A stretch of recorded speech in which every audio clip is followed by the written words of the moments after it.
1절 말씀 1절과 2절을 제가 다시 한번 읽습니다. 아브라함이 애굽에서 나올새 그와 그 아내와 모든 소유며 롯도 함께하여 남방으로 올라가니 아브라함에게 육축과 은금이 풍부하였더라.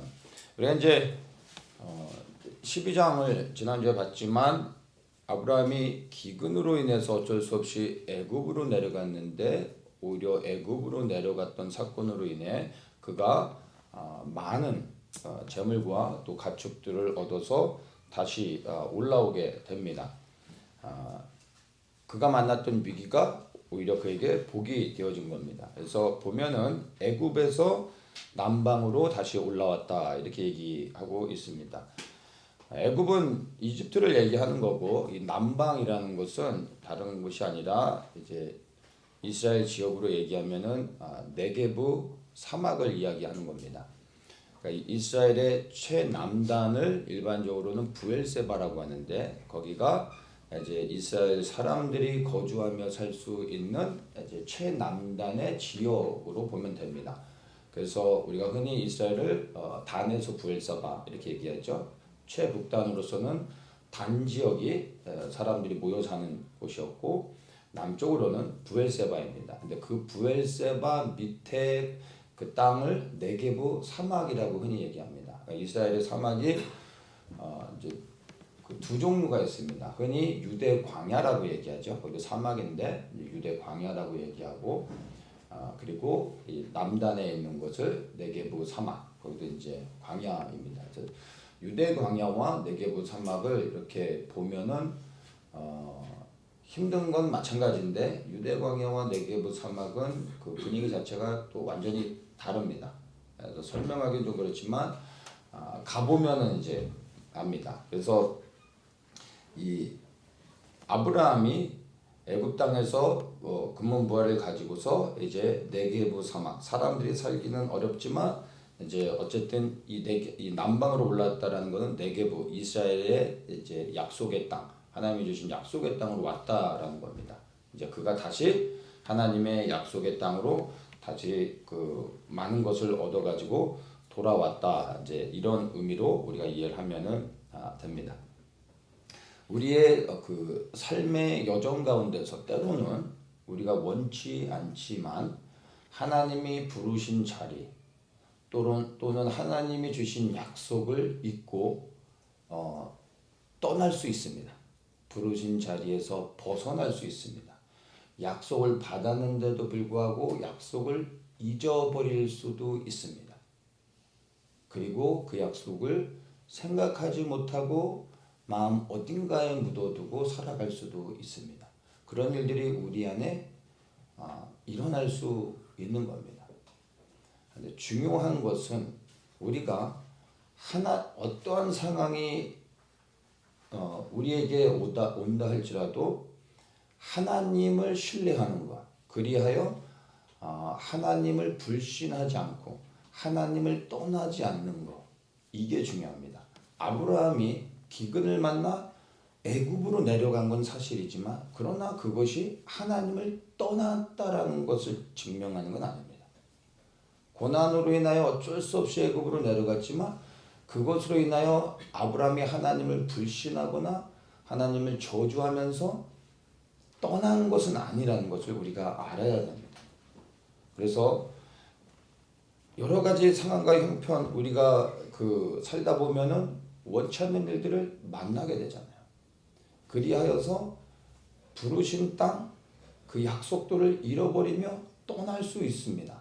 그럼에도 불구하고 우리가 마음의 중심을 그리스도께 두고 그분에 대한 신뢰와 믿음을 변치 않는 것, 이게 중요하다는 겁니다. 만약에 아브라함이 애굽으로 가면서 하나님을 저주하고 떠났다면 하나님께서 그가 만난 위기가 복이 되어서 다시 약속의 땅 이 남방 네겝으로 오게 하셨을까 생각해 볼 필요가 있습니다. 그렇지 않다라는 겁니다. 그가 떠났지만 그러나 그 약속이 그 마음 가운데 어딘가에 담겨져 있었던 겁니다. 그 약속 자체를 버려서 떠나는 게 아니라는 것을 분명히 기억해야 됩니다. 그러면 때가 되면 하나님께서 다시 그 약속을 기억나게 하시거나 다시 하나님의 자리로 올 수 있는 은혜를 더하신다는 겁니다. 그 은혜는 우리의 열심과 노력에 있지 않고 하나님을 향한 온전한 신뢰, 어떤 상황을 만나도 원망과 불평하지 않고 퀘션은 있을지라도 그 퀘션으로 인하여 하나님을 판단하는 것이 아니라 그 퀘션을 가지고 있지만 그것을 가슴에 묻어두고 해석하려고 하지 않고 기다리는 겁니다. 그러면 하나님의 은혜가 우리를 붙잡으시고 나의 노력과 열심이 아니어도 하나님이 위기가 복이 되어져서 다시 약속의 땅으로 우리를 보내실 수 있다는 것을 우리가 기억해야 하는 것입니다. 우리의 실수를 통해서도 선을 이루어 가시는 신실하신 하나님, 이 하나님을 믿으셔야 되고 하나님이 이렇게 일하실 것을 믿는다면 우리가 만나는 모든 상황 가운데서 우리가 침묵할 필요가 있다는 겁니다. 기다릴 수 있어야 된다는 것입니다. 끝까지 신뢰할 때 하나님께서 아브라함을 복이 되게 하셔서 다시 돌아오게 하신 것처럼 우리가 해결할 수 없을 것 같고 그리고 감당할 수 없을 것 같은 상황 가운데서 끝까지 주님을 신뢰하며 기다릴 때 그분이 바꾸시고 그분이 문을 여신다는 것을 반드시 기억하셔야 되는 겁니다. 3절을 보면 그가 남방에서 발행하여 베델에 이르며 이 얘기합니다. 이제 애굽에서 남방으로 이제 이스라엘 약속의 땅 네겝으로 들어왔다가 이제 네겝에서 다시 올라가 이제 베델까지 가게 됩니다. 베델과 아이사의 전에 장막 쳤던 곳에 이르니 그가 처음으로 단을 쌓은 곳이라. 그가 거기서 여호와의 이름을 불렀더라. 베델에 다시 돌아가서 그곳에서 여호와의 이름을 불렀는데 그 여호와의 이름을 부른 그 장소가 그가 처음으로 가나안 땅에 들어와서 하나님이 내가 이 땅을 너에게 줄 것이다 라는 약속을 받고 거기에서 첫 번째 단을 쌓으며 하나님께 제사를 드렸던 그 장소라는 겁니다. 다시 애굽에서 돌아가 약속의 땅에 돌아가 베델에 가서 그리고 그곳에서 다시 한번 그가 단을 쌓는 것입니다. 여기서 보면은 그가 거기서 여호와의 이름을 불렀더라 이야기하죠. 여호와의 이름을 불렀다라는 게 무엇입니까? 그분을 예배했다라는 것이고 그분을 찬양하고 그분께 감사를 드렸다라는 것입니다. 아브라함이 동일한 장소에서 다시 한번 감사를 하고 있는데 그가 드렸던 이 가나안 땅에 들어와서 첫 번째 베델에서 드렸던 첫 번째 그가 쌓았던 첫 번째 그 단은 믿음에 대한 감사였습니다. 하나님이 주신 약속을 믿었습니다. 그 믿음으로 인한 드린 감사의 제사였던 겁니다. 그런데 두 번째 그가 돌아와서 드렸던 이 단은 그가 쌓았던 단은 단순한 첫 번째 쌓은 믿음에 대한 감사가 아니라 믿음의 열매에 대한 감사였던 것입니다. 처음에 그가 단을 쌓을 때는 약속을 받았습니다. 그 약속을 그는 믿었습니다. 믿어서 감사의 제사를 드렸습니다. 눈에 보이는 것은 아무것도 없었습니다. 그러나 이미 받은 것으로 여기고 감사의 단을 쌓았던 겁니다. 근데 그가 기근을 만나 애굽으로 갔다가 다시 돌아와 그 첫 단을 쌓았던 그 장소에 무엇을 가지고 옵니까? 많은 재물과 가축을 가지고 왔습니다. 그것이 무엇을 의미합니까? 부유하게 됐다라는 것을 의미하는 것이 아니라 하나님이 주신 약속의 땅에서 정말 그 약속의 땅을 취할 수 있는 모든 필요를 공급해 주신 겁니다. 약속이 실제가 되어지는 것이고 또한 되어져 가고 있는 것입니다. 그가 얼마나 그 장소에 돌아왔을 때 감격이 있었겠습니까? 단순한 감사의 제사를 드렸던 것이 아니라 이제는 그가 드렸던 감사로 인하여 맺게 된 믿음의 열매로 인하여 하나님께 감사를 드릴 수 있었던 것입니다. 얼마나 감사합니까? 여러분, 하나님을 향하여 우리가 정말 그분을 신뢰하고 믿고 있다면 그분을 향하여 우리가 감사의 단을 쌓아야 되는데 믿음의 감사를 날마다 쌓아야 되는 겁니다. 우리가 하나님께 드리는 그 믿음의 감사, 이것이 눈에 보이지 않는다 할지라도 입을 열어 감사를 드려야 하는 것입니다. 마음으로만 감사를 하는 것이 아니라 입을 열어 하나님을 향하여 감사의 고백을 해야 되는 겁니다. 내가 먼저 들어야 되는 것이고, 그리고 다른 사람이 들을 때 내가 드리는 믿음의 감사가 실제가 되어지는 것입니다. 왜냐하면 그것이 그리스도를 높이는 것이 되기 때문입니다. 입술을 열어 감사할 뿐만 아니라 또한 우리가 입으로 그분을 찬양해야 되는 겁니다. 좋은 찬송가와 복음성가를 부르라는 것이 아니라 매일 삶 속에서 하루 종일 찬양을 틀어놓고 살으라는 것이 아니라 내가 나에게 있어 실제가 되는 찬양, 내 삶을 통하여 내가 만든 그 찬양의 고백, 나의 찬양을 드릴 수 있어야 되는 것입니다. 그리고 그렇게 감사하면서 소리 내어서 하나님을 찬양할 때, 그리고 그 하나님을 말하고 자랑하고 간증할 때 주님께서 이제 그것이 실제가 되어 그것에 대한 열매로 인하여 다시 감사할 수 있는 은혜를 우리에게 주신다는 것입니다. 그래서 분명히 기억하시고 아브라함의 복이 나의 복이 되길 원한다면 아브라함과 같이 모든 상황 가운데 감사하고 그리고 하나님을 신뢰하는 믿음을 가지시기를 축복합니다. 아멘. 5절에 보면 이제 아브라함의 일행 롯도 양과 소와 장막이 있으므로 그 땅이 그들의 동거함을 용납치 못하였으니 곧 그들의 소유가 많아서 동거할 수 없었음이라. 자, 이제 위기를 만나서 애굽으로 갔다가 오히려 그가 많은 것을 얻어서 다시 돌아왔는데 그가 가진 것들이 너무나 많아서 아브라함뿐만이 아니라 그와 동행한 롯에게도 하나님이 복을 주셨습니다. 이제는 그들이 함께 거주하는 것이 불가능할 정도로 엄청나게 많은 축복을 해주셔서 이제는 헤어질 수밖에 없는, 그래서 정말 즐거운 어떤 헤어짐이라고 말할까요? 그렇게 될 수 있는 은혜를 주신 겁니다. 기근을 만나서 이렇게 복을 받은 사람은 아마 아브라함이 유일하지 않을까 생각을 합니다.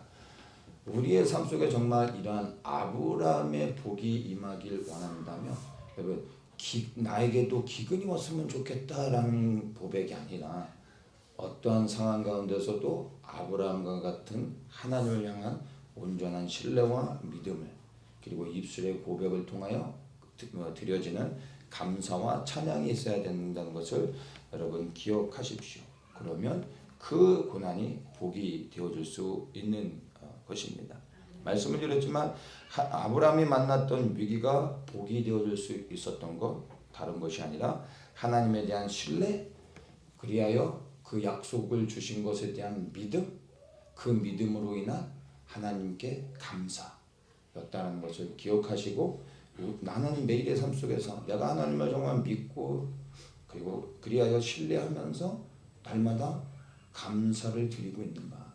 마음속의 감사가 아니라 입을 열어 감사를 선포하고 내가 만나는 모든 사람들에게 예수가 좋으심을, 그분의 선하심을 자랑할 수 있는가. 간증하고 있는가. 간증을 들으며 박수치면서 은혜를 받는 자가 아니라 그 간증의 주인공에 대한 그 예수의 좋으심을 말할 수 있는가. 여러분 보십시오. 다른 사람의 간증으로 인하여 은혜 받는 분들이 아니라 다른 사람들에게 여러분의 삶의 고백을 통해 그리스도를 증거하실 수 있는 분들 되시기를 축복합니다. 아멘. 이렇게 되어질 때 아브라함의 복이 여러분들에게도 분명하게 임할 것입니다. 7절을 보겠습니다. 그러므로 아브라함의 가축의 목자와 롯의 가축의 목자가 서로 다투고 또 가나안 사람과 브리스 사람도 그 땅에 거하였는지라. 아브라함이 롯에게 이르되 우리는 한 골육이나 나나 너나 내 목자나 내 목자나 서로 다투게 말자. 내 앞에 온 땅이 있지 아니하냐. 나를 떠나라. 내가 좌하면 나는 우하고 내가 우하면 나는 좌하리라. 아브라함이 롯에게 선택권을 지금 주고 있습니다. 아브라함과 롯의 관계를 보면 아브라함이 롯의 큰아버지입니다. 롯은 자기에게 있어 사촌입니다. 그러면 정상적인 것은 야 내가 이 땅을 갈 테니까 너는 저 땅으로 가라. 내가 오른쪽으로 갈 테니까 너는 왼쪽으로 가라. 저리 가. 가까이 오지 마. 여기는 내 땅이야. 이렇게 하는 게 지극히 정상입니다. 잘못입니까? 큰아버지가 먼저 선택하고 조카를 보내는 게 맞는 거 아닙니까? 이게 나쁜 겁니까? 맞는 거죠. 지금까지 같이 하면서 아브람 때문에 롯은 더불어 복을 받았어요. 아닙니까? 아브람이 좋은 걸 선택해야죠. 너무나 당연한 겁니다. 근데 아브람이 네가 좌하면 나는 우하겠다. 네가 우하면 나는 좌하겠다. 라고 선택권을 먼저 주고 있는 겁니다. 여러분 이 당시에는 이 고대 시대에 어느 땅으로 가느냐 그래야 그 땅에서 어떻게 이 안정을 취하며 번영을 누리냐 이것은 단순히 더 많은 것을 갖는 이 차원이 아니라 생존의 문제입니다. 잘못된 땅에 들어갔다가 잘못하면 완전히 그 가족들이 생명을 잃을 수도 있고 그 땅이 선택한 땅이 좋지 않거나 그 주변에 다른 족속들을 만나면 오히려 재앙이 될 수 있습니다. 그래서 땅을 선택하는 문제는 오늘날처럼 뭐 마음 편하게 이리로 이사가고 저리로 이사갔다가 마음에 안 들면 또 이사가고 이런 개념이 아니라 그 가족의 생존이 달린 문제인 겁니다. 그런데 네가 이쪽으로 가면 나는 저쪽으로 가겠다라는 것은 생명을 걸고 말하는 것과 동일한 겁니다. 결코 쉽게 할 수 있는 말이 아니라는 것을 우리가 알아야 됩니다. 그렇다면 아브라함이 이것을 분명히 알았을 텐데 어떻게 아브라함이 롯에게 자기의 생명을 걸고 선택권을 줄 수 있었을까요? 이러한 아브라함의 여유가 어디서 나올 수 있었을까요? 그냥 눈 감고 객기를 한번 부린 걸까요? 그렇지 않습니다. 아브라함은 눈에 보이는 것을 붙잡지 않고 하나님의 약속을 믿었기 때문에 이렇게 할 수 있는 용기가 있었던 것입니다. 아브라함은 하나님께서 그에게 주신 약속을 믿었던 사람입니다. 그리하여 그에게는 이제 내가 밟고 있는 그 하나님이 주신 약속의 땅에 내가 들어와 있는데 이제 더 좋은 것을 찾기 위해 어디가 정말 들어가면은 복이 되는 땅인가 라고 생각하며 더 좋은 땅을 찾기에 혈안이 됐던 자가 아닌 겁니다. 이미 나는 복을 받은 자요 내가 밟고 있는 땅이 하나님 주신 약속의 땅이라는 것을 알고 그리고 이제 하나님께서 내게 복을 주실 것을 믿었기 때문에 그에게는 더 이상 어느 땅으로 가야 되느냐 어디가 좋은 곳이냐 이런 것이 중요하지 않았습니다. 그에게 정말 중요한 것은 눈에 보여진 좋은 땅을 찾는 것이 아니라 이제는 내가 하나님과 함께 동행하는 것이 더 중요하다라는 이 본질을 그가 깨달았기 때문에 롯에게 원하는 것을 선택할 수 있는 그런 선택권을 먼저 주었다라는 것을 우리가 기억을 해야 하는 것입니다. 어디로 가느냐가 굉장히 중요한 것 같지만 사실은 어디로 가느냐보다 더 중요한 것은 누구와 함께 하느냐입니다. 하나님이 나와 함께 하느냐 이것이 더 중요하다는 걸 우리가 알아야 됩니다. 때로는 하나님이 우리에게 분명히 명하신 방향과 길이 있을 수 있습니다. 그러면 그 길을 찾아서 가야 되는 겁니다. 그런데 대부분의 경우는 어느 장소, 어느 특정한 지역이 중요한 게 아니라 하나님과 함께 동행하는 것이 더 중요하다는 것을 알아야 됩니다. 이곳을 갈 때 저곳을 가야지만 하나님이 내게 복을 주시는 게 아닙니다. 하나님과 함께 동행할 때 어디를 가든지 그 자리가 복이 되어질 수 있는 것입니다. 아브라함이 애굽을 갔는데도 복이 되어졌던 것처럼 중요한 건 하나님과 늘 함께 동행하는 것입니다.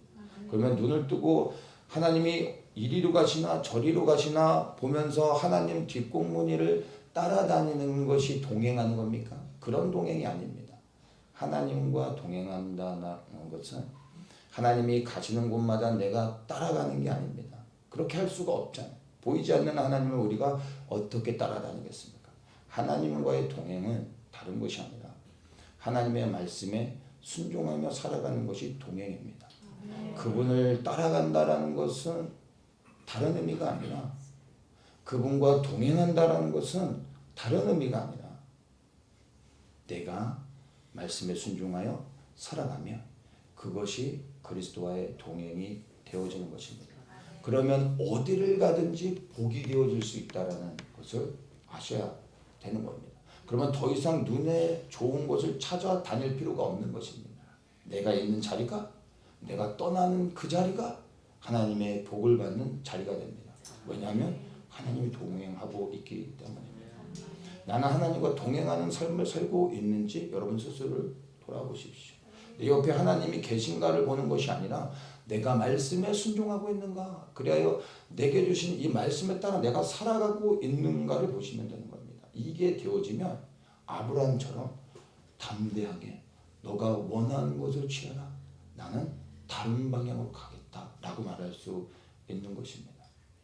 우리 모두에게 이러한 아브라함의 담대한 여유와 믿음이 있기를 축복합니다. 그러면 우리가 어디를 가느냐에 더 이상 초점을 맞추지 않고 눈에 보기 좋은 것들을 찾지 않고 하나님과의 동행, 하나님 앞에 순종하며 말씀을 따라 살아가는 것, 이거에 초점을 맞추고 우리가 갈 수 있다는 것을 기억하셔야 되는 겁니다.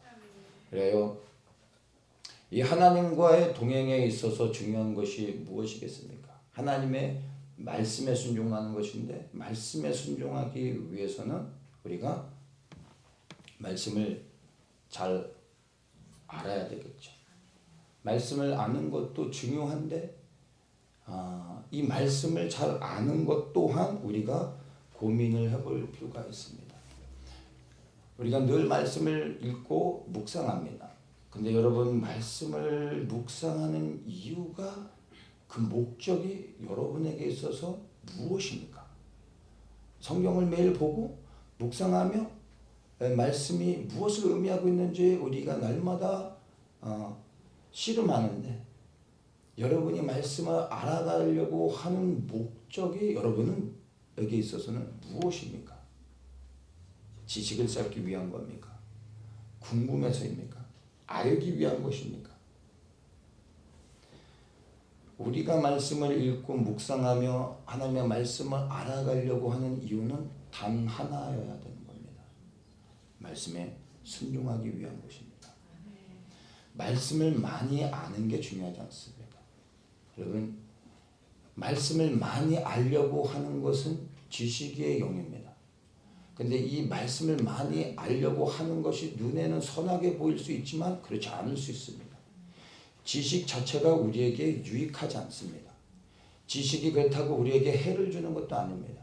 그러나 그 지식이 무엇을 향하느냐에 따라, 어떻게 사용하느냐에 따라 이것이 우리에게 해가 될 수도 있고 하나님께 영광이 될 수도 있고 하나님께 불순종이 되어질 수 있습니다. 그래서 지식의 영보다 지혜의 영을 갖는 게 더 중요합니다. 지식은 그저 아는 것뿐입니다. 그러나 지혜는 그 지식을 사용하여 하나님께 영광을 돌리는 거예요. 우리에게 정말 필요한 건 지식이 아니라 지혜인 것입니다. 우리가 말씀을 알려고 노력해야 되는 단 하나의 이유는 궁금해서가 아니라, 영적 호기심에서가 아니라 하나님의 말씀에 순종하기 위한 것입니다. 이거에서 벗어나는 순간 내가 깨달은 말씀의 지식이 다른 사람을 판단하는 기준이 되고, 더 나아가 하나님의 말씀과 하나님의 뜻을 판단하며 내가 결정하게 되는 겁니다. 이게 정말 무서운 겁니다. 저는 목사지만 말씀을 잘 모릅니다. 잘 모르는 것을, 잘 모른다라는 것을 알지만 그렇다고 해서 말씀을 잘 알기 위해 그다지 노력하지도 않습니다. 목사가 저러냐고 하실 수도 있겠지 모르겠는데 솔직히 얘기하는 겁니다. 어떤 목사님들은 어떤 성도들이 성경에 대해서 질문을 하면 굉장히 긴장하고 그 모든 것을 다 대답해 주어야 되는 걸로 생각을 하고 또 모르는 걸 물었을 때 어떻게든 막 대답을 해야 되는 것처럼 이렇게 긴장하고 그러는데 저는 그렇지 않습니다. 제가 성경을 잘 모른다라는 것을 인정하고 그게 저에게 있어서 너무 당연한 거기 때문에 아는 건 대답해 줄 수 있지만 모르는 건 모르겠는데요. 이렇게 자신 있게 얘기합니다. 모르는 게 뭐 자랑은 아니지만 그렇다고 뭐 죄도 아니지 않습니까? 저는 성경을 그렇게 뭐 많이 알려고 노력을 해본 적이 없습니다. 그러나 저는 주님께 순종하려고 노력합니다. 그래서 어떻게 주님께 더 순종할 수 있을까를 고민하다 보면 주님께서 말씀을 알게 하세요. 내가 노력해서 아는 게 아니라 순종하려고 할 때 주님께서 말씀을 깨닫게 하시는 부분들이 있어요. 그것을 깨닫게 될 때 어떻게 순종해야 되는지 내게 무엇을 명하고 있는지 알게 됩니다. 놀랍지 않습니까? 저는 이렇게 해서 말씀 알아갑니다.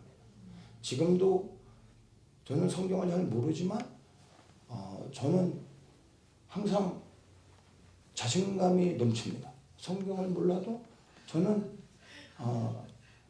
이런 것으로 인하여 열등감을 갖지 않습니다. 왜냐하면 제가 성경을 잘 모르지만 저는 예수님과의 관계가 저는 좋습니다. 주님과의 관계 안에서 저는 친밀합니다. 하나님의 말씀을 모르는데 어떻게 주님과 친밀할 수 있느냐라고 질문할 수 있습니다. 근데 여러분 그렇지 않아요. 어린아이가 자기의 엄마를 잘 알아서 이 어린아이가 엄마를 신뢰합니까? 이 어린아이가 엄마의 나이가 어떤지, 엄마의 전화번호가 뭔지, 엄마의 혈액형이 뭔지 압니까? 아무것도 몰라요. 그러나 장성한 자녀들, 그래 성인이 된 자녀들, 부모에 대해서 잘 알잖아요. 생일도 알잖아요. 전화번호도 알잖아요. 그래서 말 듣습니까? 말 더럽게 안 듣잖아요. 안다고 순종하는 게 아니에요. 어린아이는 잘 모르지만 그러나 엄마를 너무나 신뢰합니다. 너무나 친밀합니다. 그러기에 지식적으로 아는 게 중요하지 않습니다. 저는 주님과의 관계 안에서 친밀합니다. 그래서 지식적인 것들을 잘 몰라도 성경의 의미들을 하나하나 잘 알지 못해도 별 관심이 없습니다. 왜냐하면 저는 주님과 동행하고 있고 주님과의 관계 안에 친밀하기 때문에 굳이 지식적인 것들을 많이 알아가기 위해 노력하지 않습니다. 그렇다고 저는 성경도 안 보고 빈둥빈둥 노는 사람으로 생각하지는 마십시오. 순종하려고 노력하고 그럴 때 주님께서 알아야 될 것을 알게 하시고 그 안 것을 가지고 또 주님께 순종하며 나가려고 몸부림칩니다. 저는 여러분들에게도 동일한 은혜가 부어지기를 축복합니다. 많이 아는 것이 여러분들에게 자랑이 되어져서도 안 되고 많이 알려고 그렇게 노력하지도 마십시오. 주님과의 관계 안에 더 친밀해질 수 있도록 많이 안다고 주님과 가까워지는 것 결코 아닙니다. 나는 주님과 얼마나 가까이 하고 그분과의 친밀함이 있는가를 여러분 한번 돌아보시기를 축복합니다. 이 아브라함이 말씀을 드렸던 것처럼 어떤 재물에 대한 욕심이 없거나 사업적인 재능이 부족해서 롯에게 네가 먼저 선택하라 라고 했던 것이 아니라 하나님에 대한 온전한 신뢰가 있었기 때문에 그렇게 했다라는 것을 기억해야 되는 것입니다. 그리고 아브라함은 하나님께서 주신 약속의 땅을 믿었기 때문에 그렇게 했던 것이 아니라 더 나아가 약속을 주신 하나님을 신뢰했기 때문에 그가 땅의 선택권을 롯에게 줄 수 있었다는 것입니다. 우리는 흔히 아브라함이 약속을 붙잡았다라고 생각을 합니다. 맞는 얘기인데 더 구체적으로 얘기하면 약속, 하나님 주신 그 가나안 땅에 대한 약속을 믿었던 것이 아니라 그 약속을 주신 하나님을 믿었기 때문에 땅을 바라보며 어떤 땅을 취할까, 어떤 땅으로 갈까를 생각하지 않고 그 약속을 주신 하나님과 함께하면 이 약속이 내게 실제가 된다는 것을 알았기 때문에 땅을 포기하고 선택하게 했다는 것입니다. 여러분, 우리 개개인이 하나님을 통하여 약속을 받을 수 있습니다. 또 우리는 그리스도를 통하여 하나님의 약속을 받은 자들입니다. 우리가 이 약속을 받은 자로서 더욱더 붙잡아야 될 것은 주신 약속이 아니라 약속을 주신 하나님을 붙잡아야 되는 것입니다. 그러면 이 약속이 어느 순간 때가 되어지면 실제가 되어지고 이 약속을 누릴 수 있음을 기억하십시오. 10절의 말씀부터 13절까지 한번 보겠습니다. 이에 롯이 눈을 들어 요단들을 바라본즉 소알까지 온 땅에 물이 넉넉하니 여호와께서 소돔과 고모라를 멸하시기 전이었는고로 여호와의 동산 같고 애굽 땅과 같았더라. 롯이 선택한 그 땅이 얼마나 좋은 곳인지를 얘기해주고 있습니다. 그리하여 11절에 그러므로 롯이 요단 온 들을 택하고 동으로 옮기니 그들이 서로 떠난지라. 아브라함은 가나안 땅에 거하였고 롯은 평지 성읍들에 머무르며 그 장막을 옮겨 소돔까지 이르렀더라. 소돔 사람은 악하여 여호와 앞에 큰 죄인이었더라. 요 말씀만 읽어도 우리는 이미 소돔과 고모라가 어떠한 결과를 맞게 됐는지를 알기 때문에 이 말씀이 지금 무엇을 의미하고 있는지 우리는 이미 그 결과를 알고 있습니다. 롯이 선택하여 떠난 땅 어디입니까? 요단들이라고 말하는데 또 구체적으로 얘기하면 소돔입니다. 그리고 소돔의 결과가 어떠한지 우리는 압니다. 당시에 소돔은 그 지역에서 굉장히 중요한 무역의 거점지였습니다. 밑에서 올라오거나 좌우로 이동할 때 그 지역이 어떤 그 상업의 중심 역할을 하는 모든 교역의 중심이 되는 거대한 도시였습니다. 그래서 그 도시에 가면 세상의 모든 문화를 볼 수 있고 엔터테인먼트도 많았고 많은 새롭고 신기하고 좋은 것들이 넘쳐났던 것입니다. 그리고 물이 많아서 사람이 살기에도 너무나 좋았던 곳이었습니다. 사람의 눈으로 볼 땐 최고의 땅이었던 것은 부인할 수 없는 사실입니다. 그런데 그 좋은 땅이 어떠한 결과를 맞이했는지 우리는 압니다. 하나님께서 자연의 섭리를 거스르면서까지 하늘의 천사들을 보내서 불의 심판을 하실 수밖에 없었던 땅이 되어졌던 것입니다. 우리의 눈에 보기 좋은 것이 하나님이 보실 때는 악일 수 있습니다. 롯이 멸망을 찾아 떠났습니까? 아니요. 번영과 행복과 축복을 찾아 떠난 곳이었습니다. 눈으로 볼 땐 너무나 완벽한 땅이었습니다. 그러나 그 땅은 하나님이 보실 때 악한 땅이었던 것입니다. 하나님의 심판이 예정되어 있었던 땅이었습니다. 복을 찾아 떠난 땅이 심판으로 멸망받는 땅이었던 것입니다. 여러분, 나의 관점과 나의 눈으로 세상을 보아서는 안 됩니다. 우리가 보는 것에 선하다 생각하는 것이 하나님 보실 땐 악할 수 있다라는 것을 우리가 이 말씀을 통해 알아야 하는 것입니다. 내 눈에 보기 좋은 것을 찾아 떠나는 자들이 아니라 하나님이 기뻐하시는 것이 무엇인지, 하나님이 허락하신 것이 무엇인지 내 눈이 아닌 하나님의 눈으로 볼 수 있는 영의 안목을 가져야 되는 것입니다. 육신의 정욕을 따라서 움직이는 사람이 아니라 그것들을 내려놓고 성령의 감동과 인도하심을 따라 혹 당장엔 나에게 유익하지 않을 것 같지만 그러나 하나님이 기뻐하시는 것이라면 하나님 내게 명하시는 것이라면 당장에 눈에 볼 때는 아무런 도움이 될 것 같지 않을지라도 하나님의 말씀에 따라 그리고 성령의 인도하심을 따라 움직일 수 있는 그리고 그런 것을 볼 수 있는 영의 안목을 가져야만 되는 것입니다. 더 나아가서 오늘날에 많은 사람들이 보면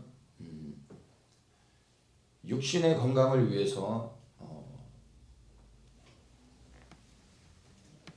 맛있는 음식들 그리고 정말 먹고 싶은 것들을 절제합니다. 맛있는 음식이 몸에 좋은 건 아니라는 걸 알죠. 그래서 건강을 생각하는 사람들은 먹고 싶지만 안 먹습니다. 이게 정말 맛있는 건데 몸에 안 좋다라는 것을 압니다. 그리하여 육신의 어떤 즐거움 그런 것들을 절제합니다. 그런데 안타까운 것은요. 육신의 건강을 위해서는 여러 가지를 절제하는데 영생을 위해서 육신의 일들을 절제하는 일들은 잘 하지 않는다는 것입니다. 건강을 위해서 맛있는 음식을 절제할 수 있다면 또 그렇게 하고 있다면 여러분 영생을 위해서 육신의 즐거움들을 당장에 나를 즐겁게 하며 기쁘게 하는 이 육신의 일들 또한 절제할 수 있어야 되는 겁니다. 육신의 건강은 아무리 내가 지켜도 영원하지 않습니다. 영생을 위해 절제하는 것은 육신의 건강을 위해 절제하는 음식보다 더 중요한 겁니다. 당장에 나를 즐겁게 하며 나를 만족시키는 것들이 사실은 대부분 다 나의 영을 유익하게 하는 것이 아니라는 것을 우리는 알고 있습니다. 나의 영생을 위해 나는 무엇을 절제하며 살아가고 있는가? 여러분 돌아보십시오. 오래 살기 위해 사람들이 많은 것을 투자합니다. 돈을 투자하고 시간을 투자하고 열정을 투자하면서 오래 살려고 부단히 노력합니다. 그리하여 오늘날의 사람들이 장수해 가고 있습니다. 그러나 아무리 오래 사는 것에 우리가 열심을 낸다 할지라도 결국엔 갑니다. 네, 여러분 오래 사는 거가 잘못됐다라는 게 아닙니다. 오래 살 수 있으면 오래 살아야죠. 건강하게 오래 사는 거 중요합니다. 그런데 영원히 사는 것을 위하여 여러분들은 무엇을 투자하고 있습니까? 오래 사는 것을 위하여 투자하는 것이 지혜로운 것이라면 이 땅에서 살아가는 자들로서 지혜로운 것이라면 여러분 영원히 사는 것을 위해 투자하는 것은 하늘나라를 소망하며 살아가는 사람들에게 있어서 가장 중요한 투자가 되어지는 겁니다. 영생을 위하여 무엇을 투자하며 어떻게 노력하며 살아가고 있습니까? 말씀과 기도, 금식과 절제와 또한 여러 가지 순종 이러한 것들이 여러분 영원토록 사는 데 있어서 너무나 중요한 요소들이 되어지는 겁니다. 우리의 삶의 모든 것을 투자하여 이 영원히 사는 것을 위하여 우리가 나아가야 됩니다.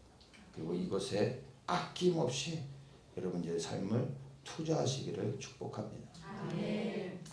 롯의 선택이 마지막 때를 살아가는 우리들에게 던지는 경고의 메시지가 있습니다. 보이는 것을 따라가지 않고 약속의 땅에 머물러야 된다는 것입니다.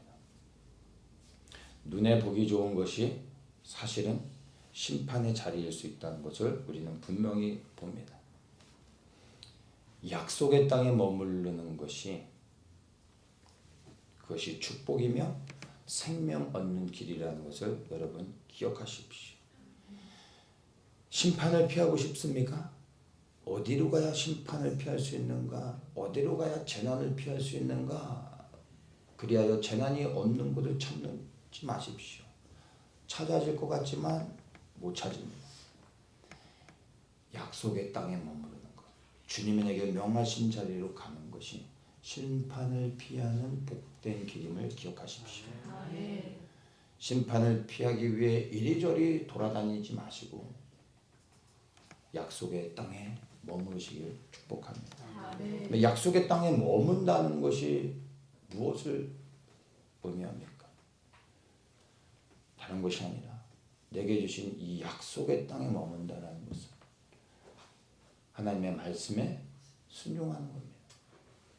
아브라함이 하나님의 약속을 믿었기 때문에 말씀을 따라 행했습니다. 그게 뭡니까? 순종이라는 거예요. 근데 그 순종이 무엇을 낳습니까? 그의 사명을 감당하는 것입니다. 말씀에 순종하는 것이 사명을 감당하는 겁니다.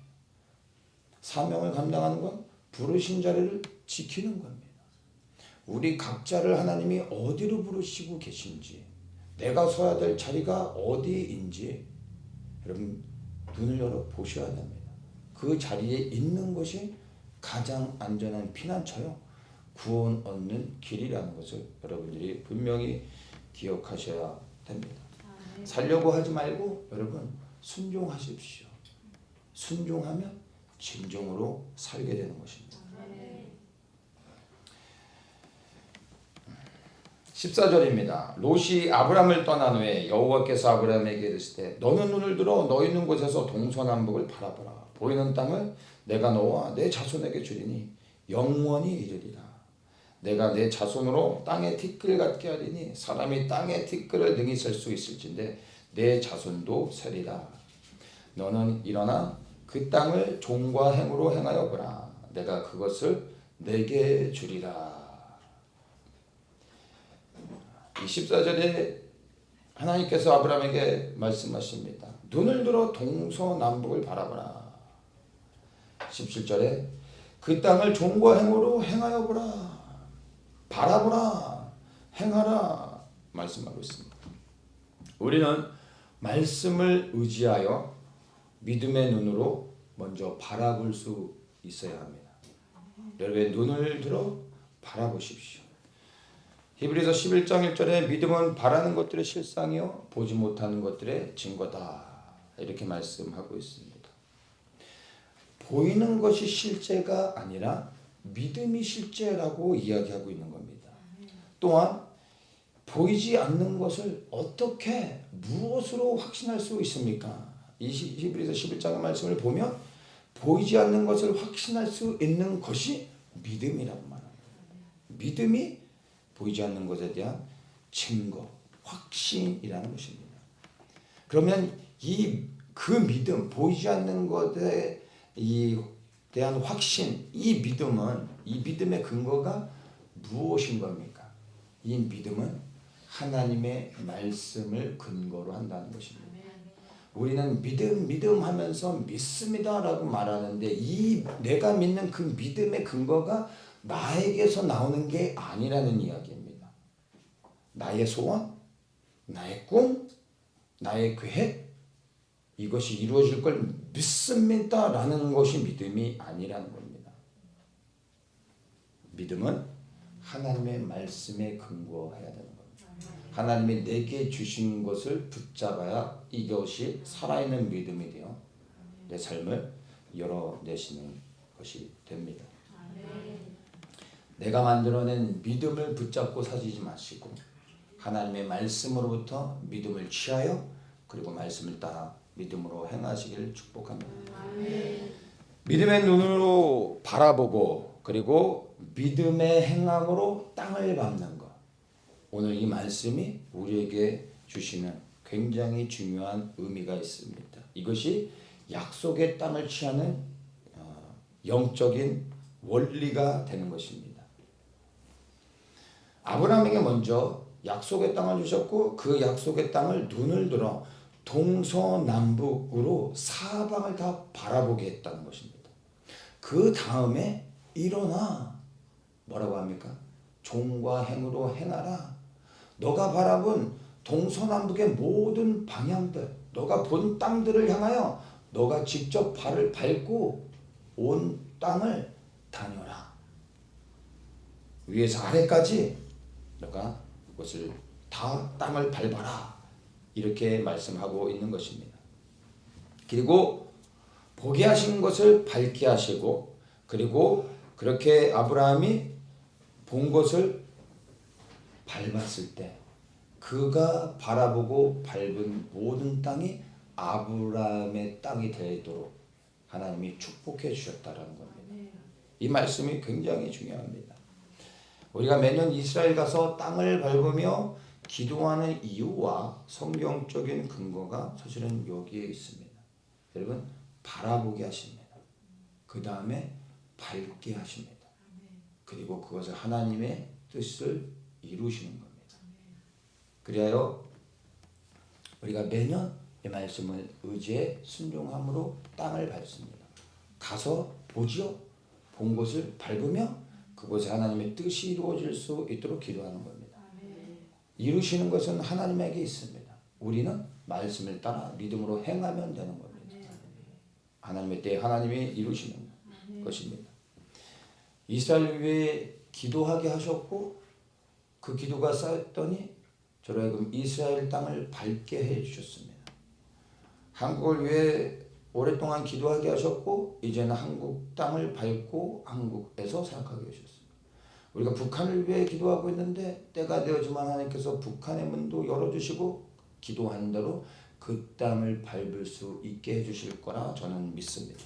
그리고 그날이 곧 다가올 거라 기대하며 기도하고 있습니다. 우리는 이 하나님의 말씀을 믿음으로 취하고 그리고 우리는 기도하며 기다리면 되는 겁니다. 그러면 하나님께서 이루어 가시는 겁니다. 그래서 우리가 정말 이 하나님의 뜻이 이루어지는 영적인 원리를 기억하고 눈을 들어 믿음의 눈으로 먼저 바라보아야 됩니다. 바라보아야 땅을 밟으며 나아갈 수 있는 것입니다. 여러분, 믿음의 눈을 여십시오. 그리고 믿음으로 행하여 나아가십시오. 그러면 주님이 이루시는 것입니다.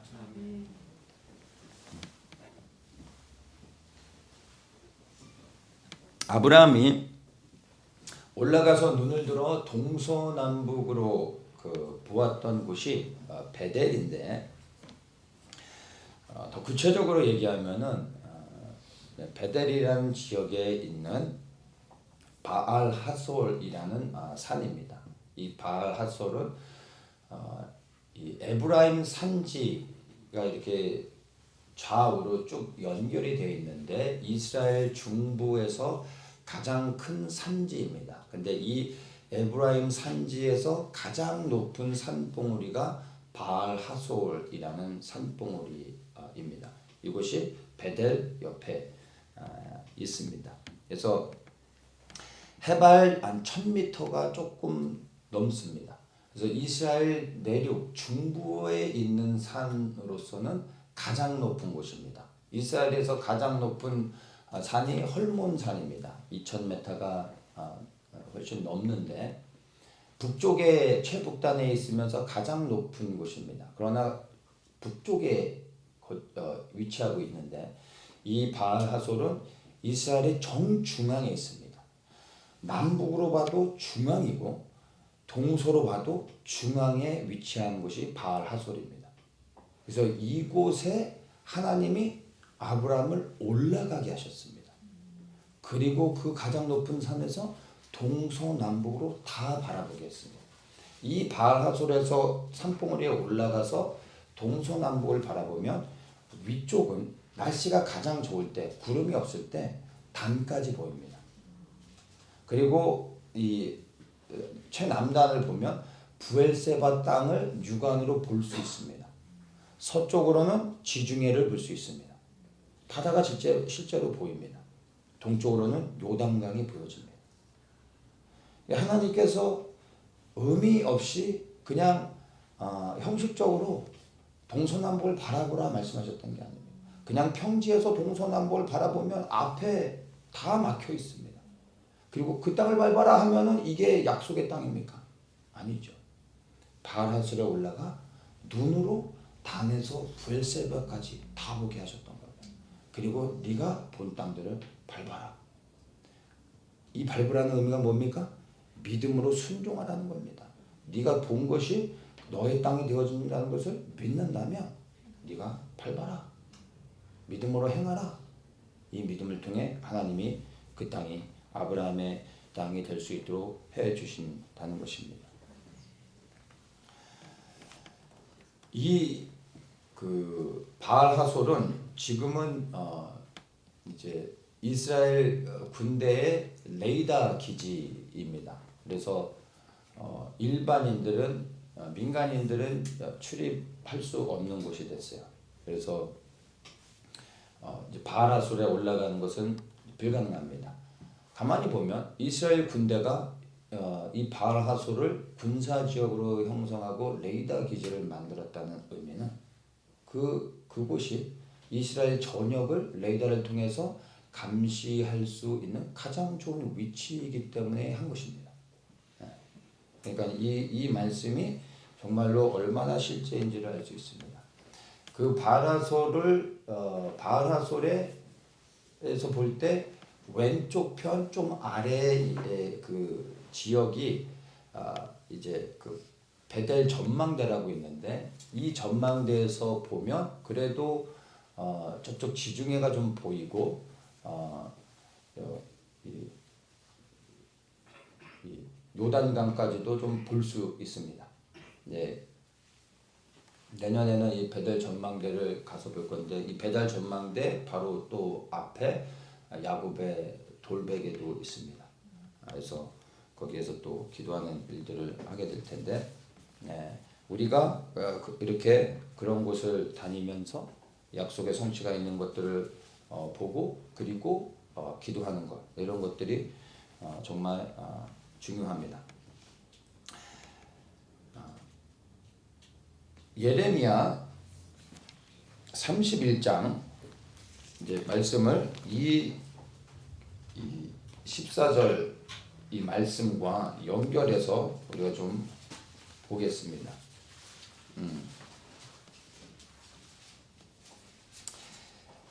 예레미야 31장 6절의 말씀입니다. 에브라임 산 위에서 파수꾼이 외치는 날이 이를 것이라. 이르기를 너희는 일어나라 우리가 시온에 올라가서 우리 하나님 여호와께로 나아가자 하리라. 제가 이 바알 하솔이 어떤 곳인지 이야기를 했습니다. 그런데 예레미야 31장 6절의 말씀에 보면 에브라임 산 위에서 파수꾼이 외치는 날이 있다라고 얘기합니다. 이 에브라임 산 위가 바로 바알 하솔을 그 산을 이야기하는 겁니다. 이 산 위에 올라간 파수꾼 이것이 무엇을 의미합니까? 이스라엘을 지키는 자라는 것입니다. 이스라엘을 지키는 파수꾼을 에브라임 산 위에 이렇게 세울 거다라고 말씀하십니다. 그러면서 너희는 일어나라 우리가 시온에 올라가자 우리 하나님 여호와께로 나아가자 이렇게 말하는 겁니다. 여기서 너희는 이 파수꾼이 너희는 일어나라라고 말할 때 그 너희는 이스라엘 하나님의 백성들을 이야기하는 겁니다. 우리가 시온에 올라가자라고 말하는 것은 너희와 우리가 파수꾼인 우리와 너희가 함께 시온 하나님의 영광에 있는 저 예루살렘으로 올라가자 이렇게 외치는 것입니다. 이게 파수꾼의 사명입니다. 이 파수꾼을 왓치맨이라고 얘기하는데 히브리어의 단어로는 낫젤이라는 단어인데 이 낫젤이라는 단어가 시대가 변하면서 고대 이 단어의 의미로서는 낫젤인데 현대 히브리어로서는 이 단어를 노찌림이라고 발음을 합니다. 근데 이 노찌림이라는 현대 히브리어의 단어의 의미는 크리스찬을 이야기하는 겁니다. 그래서 재미난 건 유대인들에게 에레미야 31장 6절의 말씀을 보여주면 그들이 이렇게 읽습니다. 에브라임 산 위에서 크리스찬들이 외치는 날이 이를 것이다. 여러분 크리스찬이 누굽니까? 그리스도인들. 야 너희들이 우리의 파수꾼이야 라고 말하는 것이 바로 이 에레미야 31장 6절을 읽을 때 이들이 그렇게 이야기한다라는 겁니다. 이 말씀을 통해 우리가 무엇을 알 수 있습니까? 이스라엘을 위한 파수꾼으로 이방의 그리스도인들을 하나님이 택하셨음을 우리에게 보여주고 있는 것입니다. 우리가 왜 이스라엘을 위해 기도해야 되는지를 선지자의 말씀을 통하여 우리에게 분명히 보여주고 있는 것입니다. 바로 우리가 저 에브라임 산지 가장 높은 곳에 올라 이스라엘을 위하여 파수하는 자들이 되어야 되고 그들을 위하여 외치는 자들이 되어야 됩니다.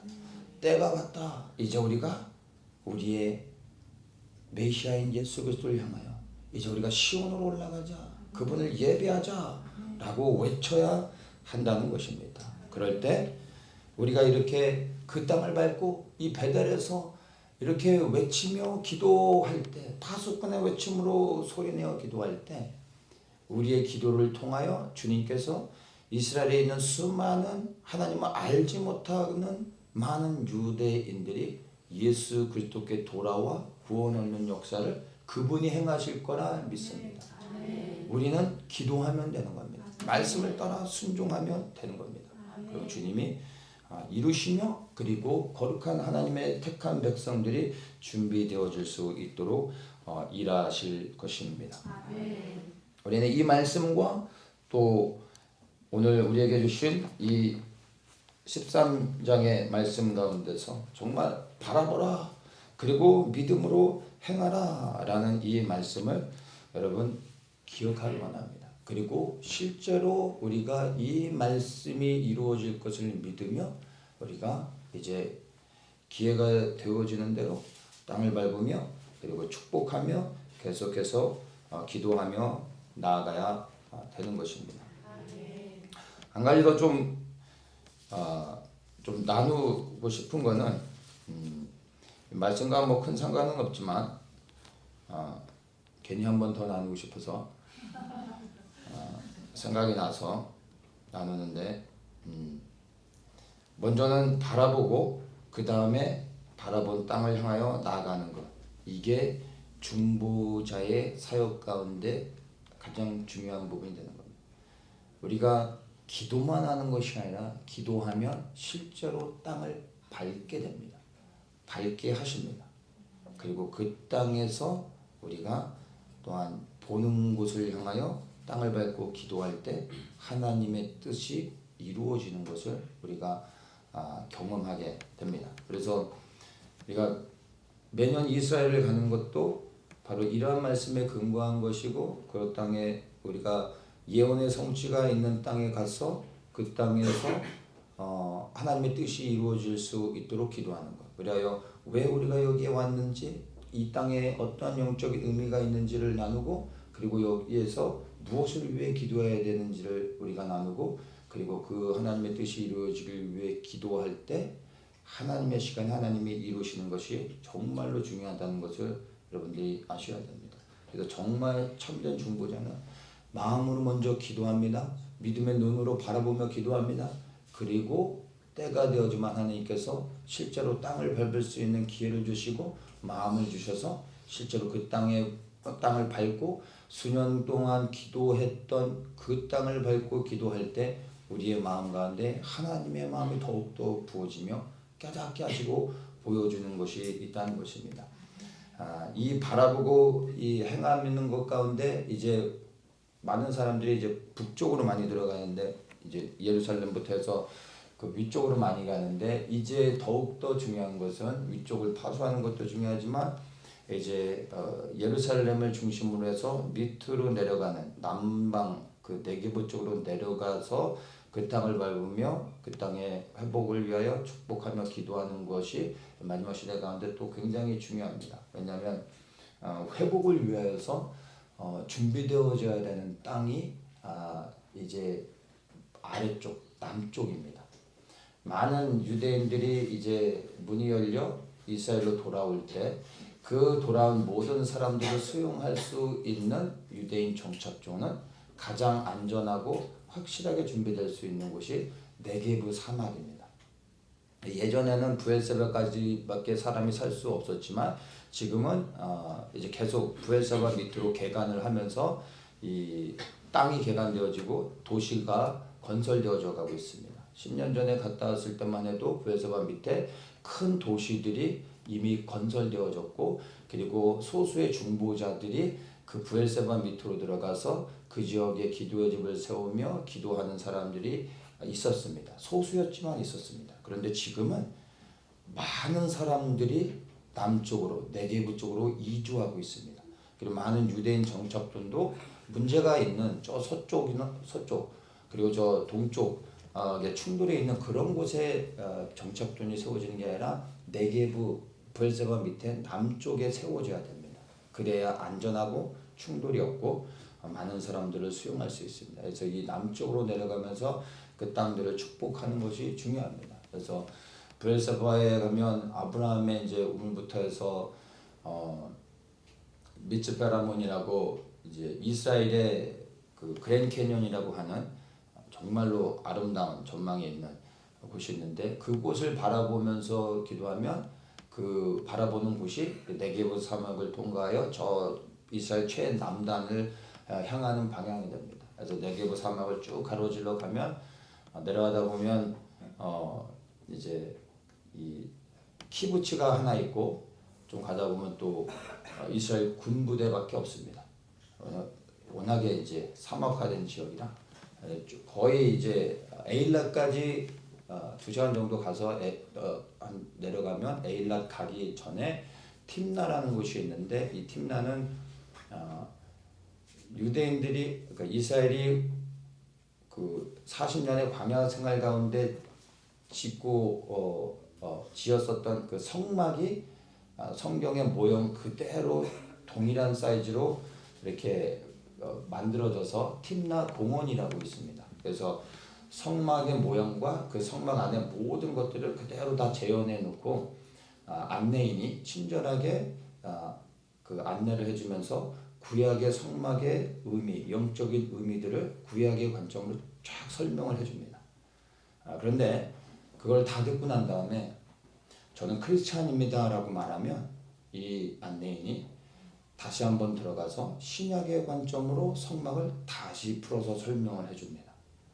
근데 이 팀나에 있는 이 성막 공원이 제가 안수를 받은 미국의 남침례회에서 운영하는 곳입니다. 그래서 그 안내원이 이스라엘 정부로부터 뭐 이렇게 월급을 받고 일하는 사람이 아니라 우리 남침례회에서 선교사로 파송되어진 사람들이 거기에서 이 그 성막을 가지고 사역을 하는 겁니다. 그래서 이스라엘이 기독교를 정책적으로 거부하고 싫어하는데, 유일하게 개신교 중에서 이스라엘이 종교 비자를 발급해 주는 곳이 유일하게 한 군데가 있어요. 그게 우리 남침례회입니다. 이스라엘 정부로부터 종교 비자를 받은 분이 한 3분 정도, 3-4분 정도 되는데, 다 남침례회 선교사로 파송된 사람들을 정식으로 이스라엘 정부에서 종교 비자를 줍니다. 유일합니다. 그래서 우리 이스라엘과 우리 남침례가 관계가 굉장히 좋은데, 우리가 들어와서 이제 부엘세바나 미츠페라몬 그리고 팀나 이제 기가 되면은 이스라엘 최남단의 항구 도시인 에일랏, 여기가 솔로몬의 해상 궁전이 있었던 곳입니다. 여기까지 데려가는 것은 개인적으로는 갈 수 있는데, 많은 사람들을 이제 데려가는 게 동선이 이렇게 쉽지는 않아요. 그래서 이제 내년에 제가 답사를 한번 가서 이게 가능한지를 다시 한번 좀 봐야 되는데, 그래서 북쪽으로 이스라엘 예루살렘을 중심으로 해서 북쪽까지, 그리고 예루살렘 중심으로 해서 남쪽까지 이렇게 저와 함께 이렇게 다니다 보면 한 2번 정도만 남과 북을 이렇게 좀 다니면 이스라엘의 지리는 대략적으로 열립니다. 이건 제가 장담할 수 있습니다. 근데 이제 이스라엘을 영적으로 여는 건 도움은 줄 수는 있지만 또 주님이 도와주셔야 되죠. 그래서 이게 열리게 되면 이스라엘 위해 어떻게 구체적으로 기도해야 되는지가 실제적으로 여러분들이 이제 보이게 됩니다. 그래서 내년에는 예루살렘을 중심으로 해서 저 최남단 에일랏까지 이제 좀 가려고 합니다. 그래서 그걸 위해서도 기도해 주시면 좋겠습니다. 이런 얘기를 하면 제가 1시간도 더 할 수 있는데 또 그러면 안 되니까. 예. 자, 우리가 이 말씀을 보는 것처럼 14절과 17절 눈을 들어 동서남북을 바라보라. 그리고 너가 바라본 그 땅을 종과 행으로 행하라. 이 말씀을 여러분 기억하셔야 됩니다. 여러분 눈을 들어 믿음의 눈으로 하나님의 주신 약속을 믿고 먼저 바라보십시오. 그리고 여러분이 바라보았다면 이제 담대히 믿음의 행함으로 일어나 그 땅을 밟으십시오. 그러면 주님께서 내가 보고 밟은 그 땅이 나의 땅이 되게 하시며 내게 약속하신 것이 실제가 되어 이루시게 하십니다. 그 이루어지는 것을 통하여 하나님께서 영광을 받으시는 것입니다. 우리의 믿음의 순종을 통하여 그분의 뜻을 이루신다는 것을 기억하십시오. 그리하여 정말 믿음으로 바라보고 믿음의 행함으로 땅을 취하는 자가 되어져서 주님을 기쁘시게 하며 그분의 뜻을 이루시는 모든 분들 되시길 예수님의 이름으로 축복합니다. 아멘. 좋으신 하나님 감사합니다. 우리에게 이 아브라함의 삶과 같이 믿음의 눈으로 동서남북을 바라보게 하시옵소서.